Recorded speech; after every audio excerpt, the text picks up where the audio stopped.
I have a dream. We choose to go to the moon. There's cities to be built, and there's a world to be helped. I regard myself as a soldier. We shall fight on the beaches. We shall fight from where the zipper ends, round under my back to my bunghole, down where your nuts hang. I guess all of you would say this about your mother. Welcome to History Squirt. I'm Ron Thompson. And I'm Jason.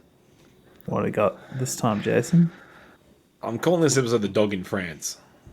Alright. Who's the greatest dog you know, Ron? Probably Lassie. Would Lassie? be up there. Hooch from Turner and Hooch. Yeah, that's a classic from back in the day. Cujo. You know Cujo? No, I don't know Cujo. Who's Cujo? It's a Stephen King book, but it got made into a movie, I think, in the 70s, maybe 80s, maybe 90s, I don't know. But yeah, it's about this rabid dog, and this woman and her child get trapped in a car while this dog is harassing them, and they can't get out of the car. So the whole movie, they're in the car, just getting harassed by this dog. It actually sounds like a terrible movie. I've never seen it. What does the dog do? What makes this dog so great? I just feel like it's gusto. It's got rabies. It's very angry, persistent. It's got a really good determination. I think Lassie's pretty good. Lassie's got to be up there. But Lassie's obviously not a real dog. There. Lassie's got to be up there, saving that family every week. Yeah, I'd put Skippy the bush kangaroo in there, even though Skippy's not a dog. But Skippy could play the piano. Have you ever seen that? Yeah. There's like a clip. Yeah, there's a clip where he plays the piano. It's just somebody like holding these like kangaroo paws, which they probably killed. Yeah, I've seen a whole montage of Skippy saving people in just the ridiculous ways this kangaroo is able to save people. It's just unbelievable. I'd put those dogs from Homeward Bound. Oh yeah, they're pretty good. I don't know their names. I'd put Milo and Otis up there. Although, one of them's a cat. I don't know which one's which. I think they're not really heroes though. They're just kind of. I think Otis is the dog. It's like Homeward Bound. But did you know that was made by a Japanese studio? Yeah, and they just went through so many cats and dogs because they just let them die. That scene where they're in a basket and they go over the waterfall. There was like a real cat and dog in the basket and they just let them go over the waterfall. They didn't try and fucking rescue them or anything. They just let them die. That scene where the cats and dogs are they're like in a dresser and they're getting attacked by a bear. They just let a bear just tear a fucking cat and a dog apart. They went through 5 or 6 cats and dogs. Did you know that? No. What the hell? That's true. That's messed up. That's so messed up. Yeah, it's really messed up. Yeah. I loved that movie as a kid. Yeah. I thought it was so good. And yeah, no, they just did not give a fuck. Well, our dog is pretty special. Now, this is technically a legend. So there's a lot of controversy over whether this is true. But it was said to have happened in the court of French King Charles V. That is the father. Did we just talk about last time? That was the 6th. Who was that? This is that his was father. 6th. This is a version of his father's story. So apparently, Aubrey... We don't need to do another disclaimer here. No, his dad's on the wall. He's mentally sound. He's mentally sound. His dad is mentally sound. Well, maybe not. Well, I'll tell you this story about what he did, and we'll see if you still think that's good. So, according to legend, Aubrey de Monded was murdered in 1371 in a forest in Bondy, north of Paris, with the only witness to the murder being his dog. Oh, very cool. And the dog could talk. And the dog told people about the murder. No, the dog pursued the perpetrator. Like, he just followed him around and would just growl at him the whole time. So this dog just wouldn't leave the murderer alone. So he's just growling. And they suspected he was the murderer because he died and that meant lands would go to this other guy. So it was like, well, you didn't really like him and you were trying to steal his land. So it's kind of pretty obvious that it was this other guy. Okay, Yeah, so... pretty badass dog. Oh, So- there's that. You know what? Just while we're on this, because this Yeah. sounds like the same sort of dog. There's that Japanese dog that sits on the. There's like there's a statue of him outside of the Shibuya station. Yeah. In Tokyo, there's that dog that waited for like his owner every day, like after the owner died, because that's where he used to meet his owner at the train station. Yeah. I can't remember what it's called. It starts with an H. And Richard Gere played a Japanese man in the movie about this dog's life. I haven't seen the movie. I just knew that I have heard the story. Oh, also the dog on the tucker box. That's another one. I don't know what that dog did though. I drive I think past it it all the time. guarded the food or something. It just I went don't to the know. tuck box. Yeah. So everyone suspected Macca's in there. this Robert McCare of being the perpetrator of the murder. Everyone suspected him about being a land grab, and everyone went, this dog clearly does not like you. He's seen something. He's not happy. So he is arrested. So King Charles decrees a trial by combat in the town between the dog and McCare. Oh fuck yeah, dude! I was gonna joke that was what was gonna happen. You gotta fight this dog. So he's gonna fight this dog. All right. So- naked? No. Because the dog's naked. All right. So what do you reckon? Dog. So he has given him something. He's given him a cudgel. Do you know what a cudgel is? Is it like a small knife or something? No, this is a Google search. A cudgel is a short staff or stick or club, usually made of wood, wielded as a weapon or a tool. Since prehistoric times, they have been used, and there's been several examples of blunt force trauma caused by these cudgels. Okay, so it's like a little police baton or something like that. Yeah, I've seen some with like little metal bits on top, but basically it's just a club. So he's giving him a club, and he's going to fight this dog. Yeah, do you reckon you could beat a dog with a cudgel? Bro, they are pretty scary, to be honest. I hadn't really seen one arc up too much until I was looking after a dog for somebody else, and the dog had dementia. And one night I was watching Godzilla, King Kong, whatever the new one is. So the movie was really loud, and this dog would wake up and it just didn't know where it was. It would eventually kind of get its bearings and calm down. But so the movie was too loud. There was lots of explosions and stuff. And the dog woke up and it just went ape shit. Like it did that thing where it put its body side on so it would look really big. And this was just a medium-sized dog, pretty small, probably about the size of a border collie. It's growling, it's baring its teeth. I was scared as shit. Like I'd never really seen a dog do that before. It was really scary. So Yeah. I don't know. I'm sure like if you had to, you could. I think the really determining factor for me is whether they're wearing their collar or not. But dogs back then didn't have collars, I don't think. No. But if you've got a collar, you can grab onto something, you can just hold their head away, and then you can just punch them or whatever you had to do, hit them with a cudgel. Seems like it's batting, really. It's a baseball game or cricket game, whatever Yeah. it is. That dog's So coming if out. they- You got one shot to hit this dog, or you're gone. Yeah, collar on, yeah, I could. Collar off, yeah, you'd really want to. I guess if it jumped up, you'd want to try and put out your hand that didn't have the cudgel in it, and then get it to latch onto that arm, and then you could hit it with the cudgel. But that's really your hope, I think. But if it gets the arm that's got the cudgel in it, you're fucked. No, so you can just give it the arm and then just smash it. Yeah, It's not yeah, a bad I plan. think so. Yeah. So the battle took place in the Isle of Notre Dame, and surprise, the dog won. Dog one. Dude, what a bitch. He didn't kill him, but McCare confessed to the crime whilst being attacked to the dog and was hung.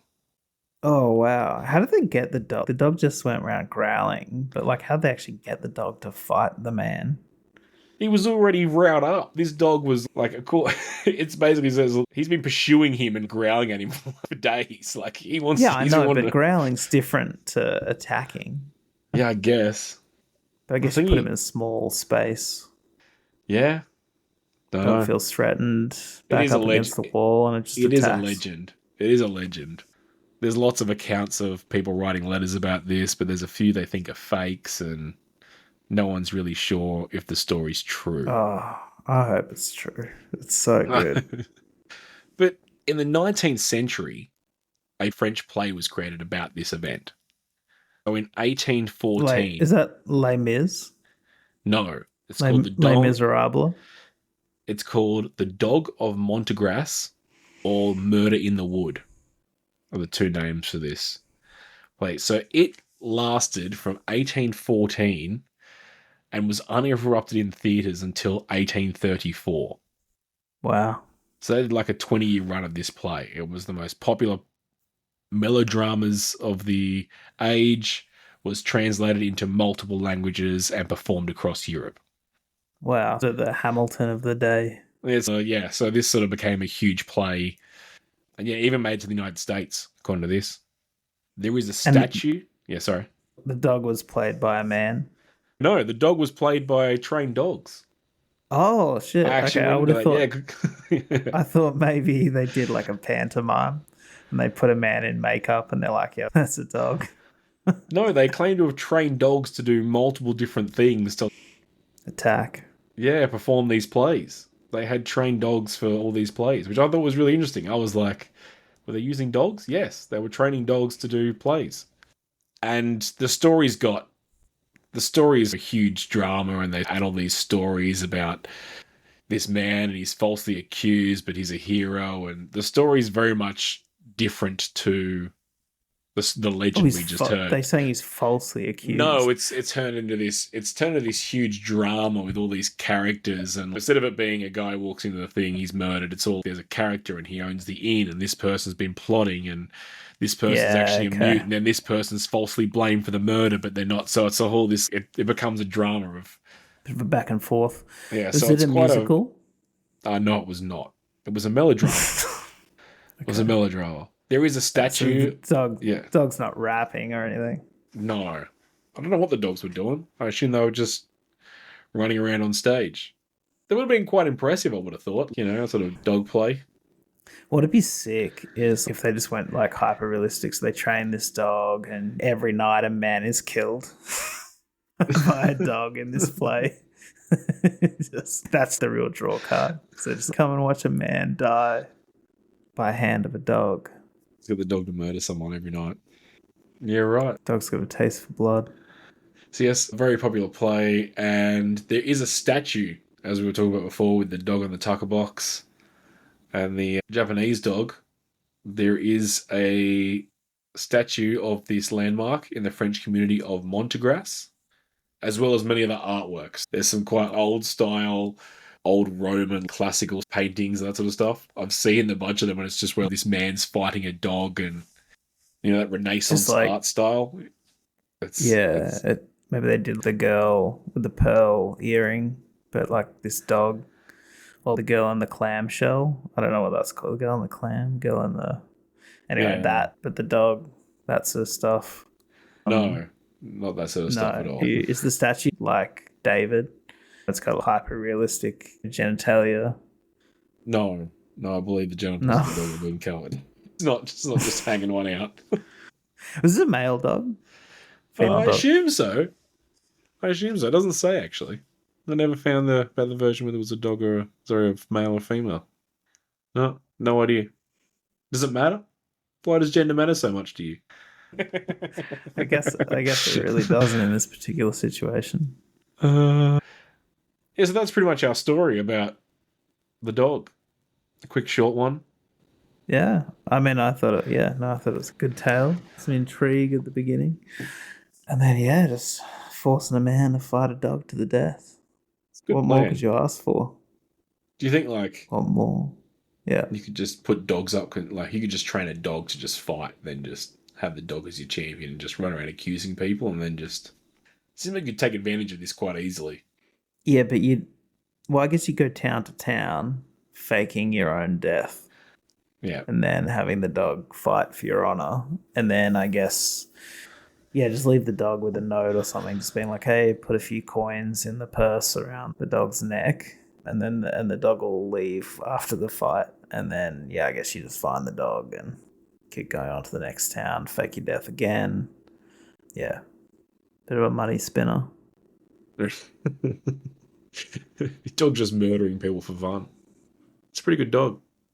I don't know what Not a happened to the bad dog. dog. I'm like, what happens now? He fought this guy, and now what? He just lives on the street. He just starts growling at another person, and they're just like, "Oh You're like, fuck!" oh, shit. They're like, "What?" They're like, "Shit, he's just fucking crazy." Like, this dog's just a fucking lunatic. We just let him kill a man. Oh, you said he didn't kill the man though. No, The he man didn't kill him. confessed to a crime. Yeah, he confessed while he was fighting him. I assume, like he said, he probably got a hold of his arm, and he's like trying to hit him off, and the dog's nut. There's a weird Alexander story, right? Where like he goes to India. And the guy's, I have the best fighting dogs in the world. And he's, I'll show you. And he demonstrates and he gets his dog to attack, I don't know, the attack cushion, basically. Mm-hmm. He attacks it. And while he's doing that, he then cuts the dog's leg off. Yeah. The dog never lets go of that pillow. Look, I can cut the leg off this dog and it will not let go of what I've told it to do. And Alexander was like, yeah, that's kind of impressive, yeah. And what have you had to do to that dog to cut its leg off and it not to react? Like that. Well, yeah. I think pit bulls are like that. It's once they latch on to something, they just won't let go. It's not possible to get them off. And I don't think you can get their like mouths open. I think they basically just like lock shut. Chop their leg off. They're not going to like... That's gangster. But that's what I always thought. If a dog's locked onto someone, can you just pinch them really hard? And the dog would be like, what the fuck? You know what I mean? Like, pinching really hurts. I thought it was eyeball. You always go for eyeballs. Yeah, you could probably do that. Go for eyes. Every animal's got weak eyes. Do you know that like crocodiles, so they have this crazy jaw strength, right? Like a downward pressure. Yeah. So like it's like hectic, right? But then for some reason their jaw muscles don't work like the other way. Like they obviously do work the other way, but like they're like, so you can basically just hold their mouth shut. Well, it's very easy. Obviously you've seen like crocodile hunter do like a belt around the mouth or a little bit of rope. And it's because they don't like the muscles to open their mouth is like really weak. And they just have this like excessive down pressure component. That's so weird, though. Yeah. You think it'd be like both, right? I don't know. Like, there's things like cows can't walk backwards and shit like that. Like, up downstairs or something. Downstairs, I don't know if that's true. Like I don't think they can. I thought it was like hooved animals can't really walk backwards. No, that's I couldn't imagine. It was cows. It's just cows. The whole cows can't walk downstairs thing. Like, they can walk upstairs, but they can't walk down. But I just imagine that's not an actual functional issue. It's more, can you imagine how heavy a fucking cow is or whatever, right? I just assume they're too top heavy. Downwards? So that's what I mean. And so it would just fall. Yeah, it would just go straight down. That's what I thought. But not that it couldn't do it mechanically, because I imagine that they would be able to go down a hill, right? They can obviously walk down hills. Yeah. Pretty similar. But I assume it's too much because you're like that. You just... That's what I mean. The angle's too much. Yeah. Yeah, exactly. And they're too heavy and they don't have enough grip and they just fucking stack it.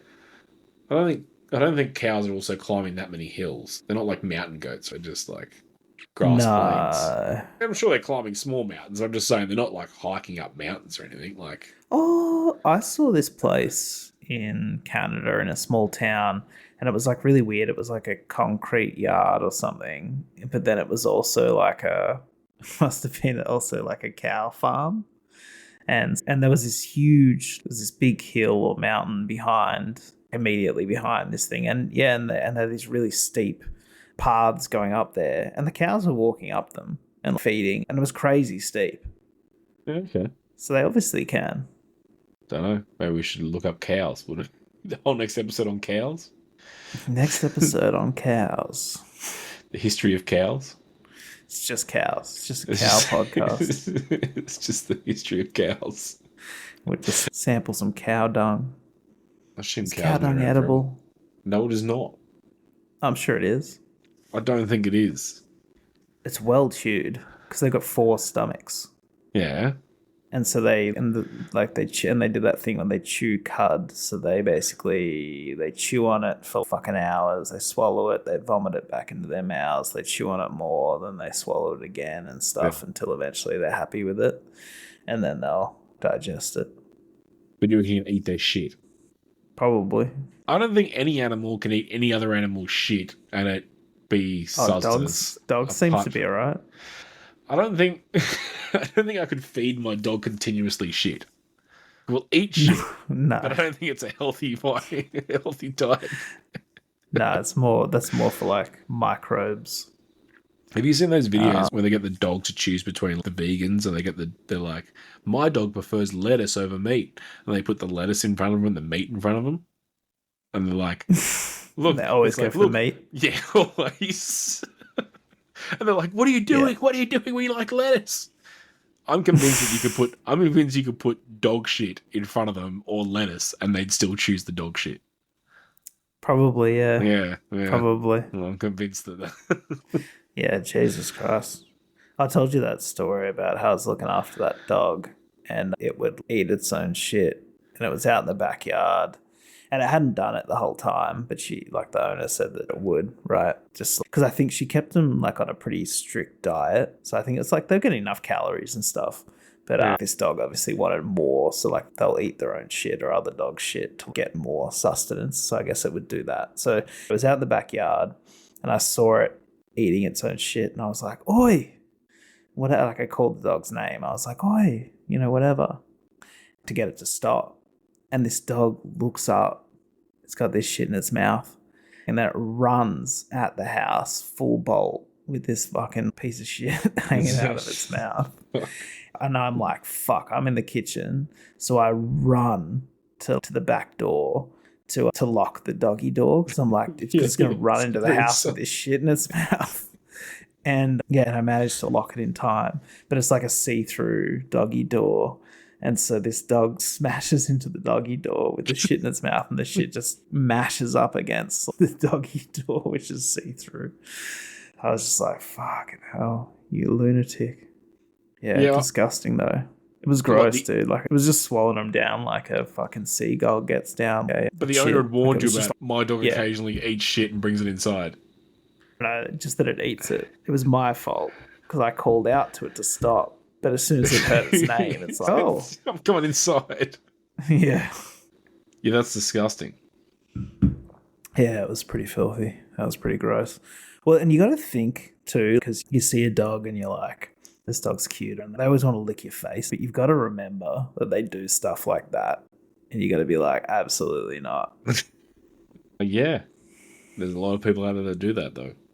Oh, it's gross. Like when people let the dogs lick their lips their face and stuff. Yeah, no. They're like, oh, kisses or whatever. It's just like that dog's been eating its own shit or other dog's shit. Just letting it lick your fucking face. Like, gross. My kids do it. My kids do it all the time. They just let the dog lick their face.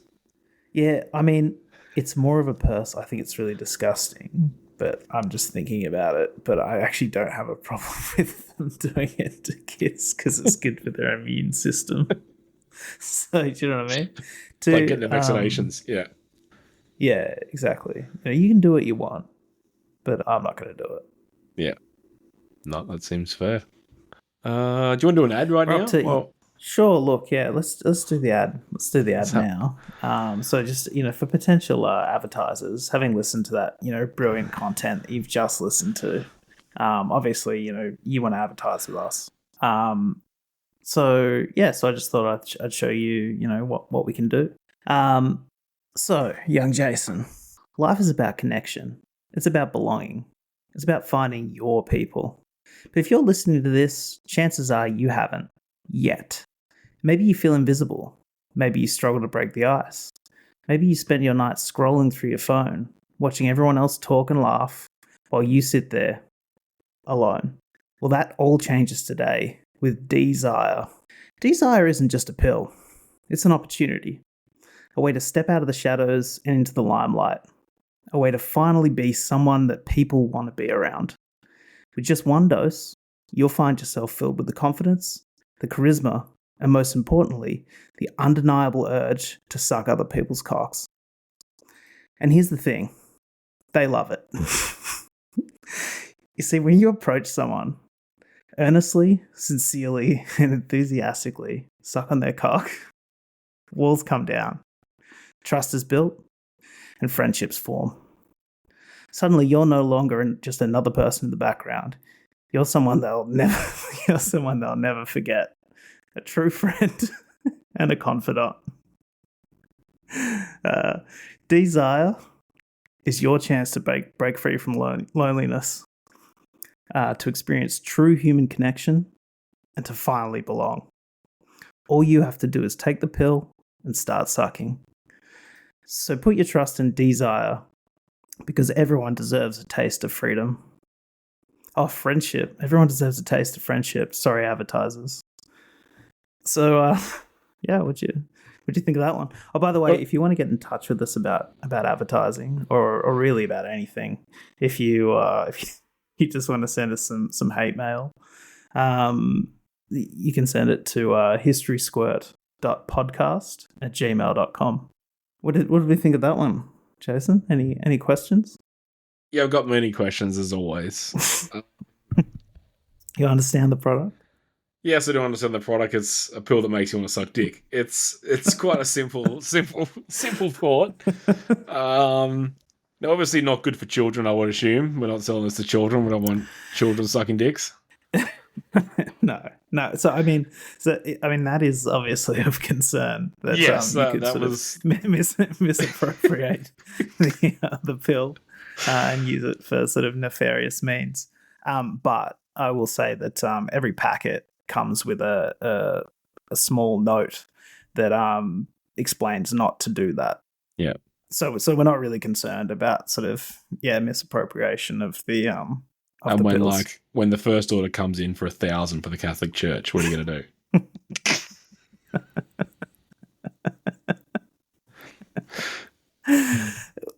I'm going to assume that they're using it for good. I'm going to assume that they're using it on each other, or perhaps that because priests would get quite lonely. Yes. So perhaps they're taking them to make friends themselves. Yeah. And that that's what I'd have to assume at that particular point in time. I reckon they're trying to see if you already like sucking dick and then you take the pill that you won't like sucking dick anymore, maybe it has an opposite effect. No, definitely not. Definitely. Yeah. No, you go from sort of a cocksucking serf to a cocksucking king. Yeah, it really turns it on for you.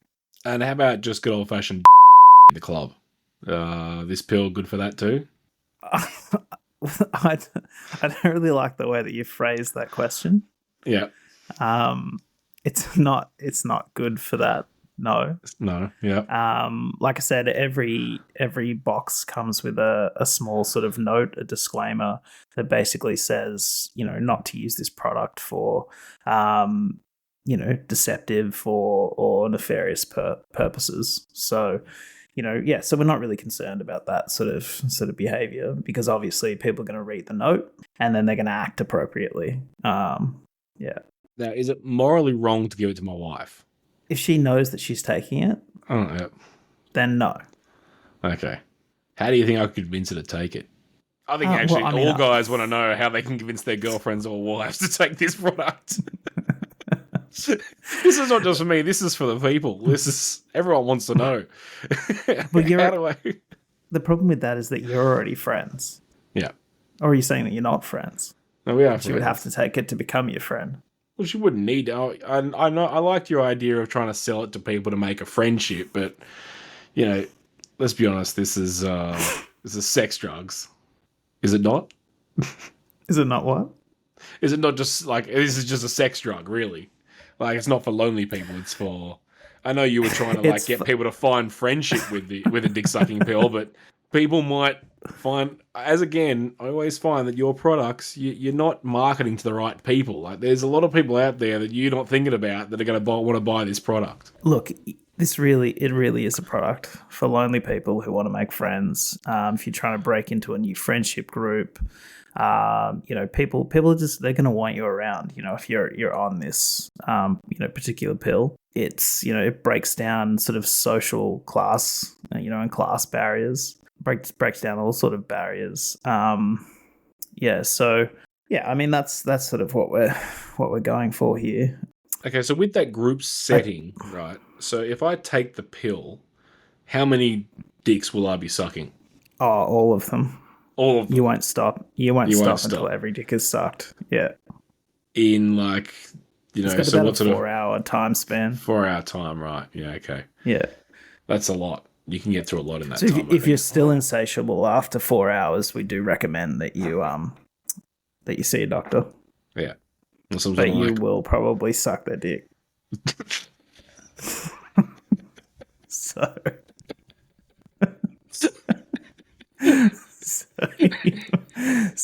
I mean, we'd probably recommend, if that's the case, making an appointment with possibly a female doctor. Yeah, I didn't think about that. Yeah.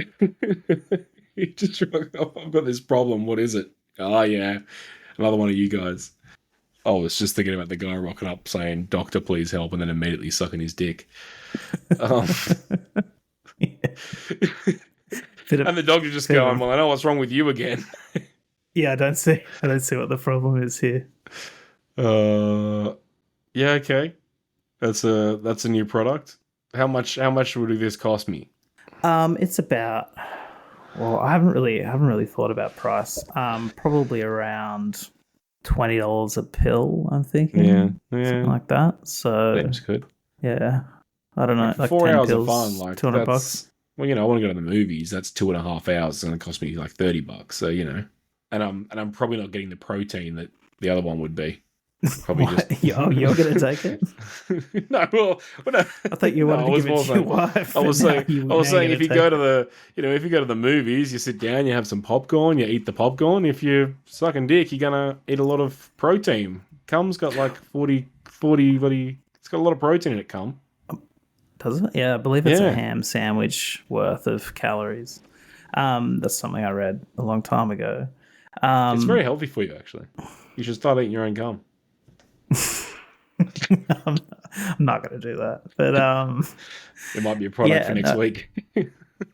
I suppose so. What I would sort of remind people is that, right? If you're not into sucking dick, right? That's fine. Yeah. But this will make you want to do it, and you will enjoy it. So, do you know what I mean? It's sort of like, imagine like when you're unhappy. Right, You're like, oh, I'm so sad. I don't know how to not be sad or whatever. And then you take MDMA, right, and you're enthusiastic, you're happy, you're absolutely, jamming out, enjoying some tunes, having the best time, telling everyone that you love them. It's sort of like that, right? Like, so you are going to enjoy it. So I wouldn't be like, I wouldn't be shying away from this product just, because you think, oh, I don't like sucking cock, because the minute that you're on it, you're gonna love it. Yeah. So I do have another question. So, for example, let's say I'm on an island in a lighthouse by myself, okay? Yeah. Now, the nearest human being is 5 hours away. Mm-hmm. If I was to take that pill on that island, what's going to happen? Like, am I going to try and swim out to sea to find cock and die? Is that a possibility? Unfortunately, yeah. So, I mean, it's sort of like, it's like a magnet, right? So you're probably just going to run in the direction of the nearest one, and you're not going to be able to stop until you collapse from sort of dehydration, or the pill wears off. Yeah, right.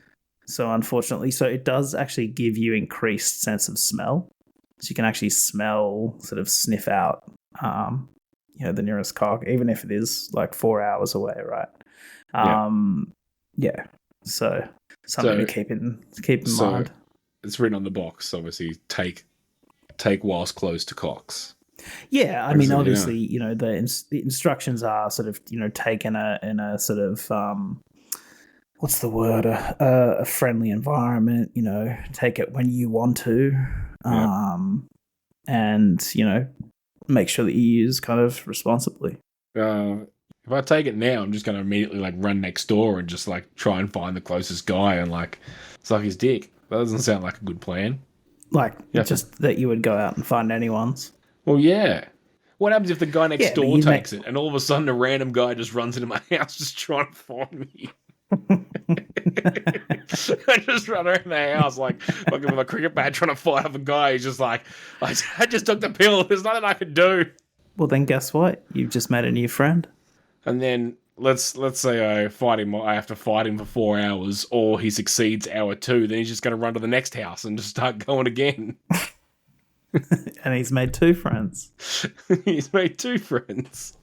I don't know my neighbor currently, but I'd know him then, wouldn't I? Yes, exactly. Yes, you definitely. Yeah, you're right. Building relationships. You're a sick man. Truly sick man. I think we should leave it there. History Squirt.